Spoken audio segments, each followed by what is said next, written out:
ఆయన శరీరము మృతతుల్యమైపోయిందంట, శారా గర్భము మృతతుల్యమైపోయిందంట. అనగా ఆయనకు పిల్లలు పుట్టే అవకాశము లేని వృద్ధాప్య స్థితిలో స్త్రీ ధర్మము కూడా ఆగిపోయిన శారా యొక్క శరీరము గర్భము ఉడికిపోయినప్పటికీ తన శరీరము మృతతుల్యం అనగా చనిపోవడానికి, ఇయ్యాలో రేపో చనిపోవడానికి సిద్ధంగా ఉన్నప్పటికీ ఆయన ఎవరి మీద అనుకున్నాడయ్యా అంటే దేవుని మీద అనుకున్నాడు. దేవుడు నాకు ఒక వాగ్దానం చేశాడు, దేవుడు నా బిడ్డలను దీవిస్తానని వాగ్దానం చేశాడు, దేవుడు ఇసుక రేణువులే నా సంతానాన్ని అభివృద్ధి పరుస్తానని వాగ్దానం చేశాడు.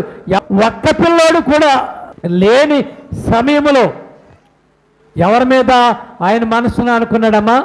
అబ్రహాము దేవుని మీద ఆనుకున్నాడు. ప్రియమైన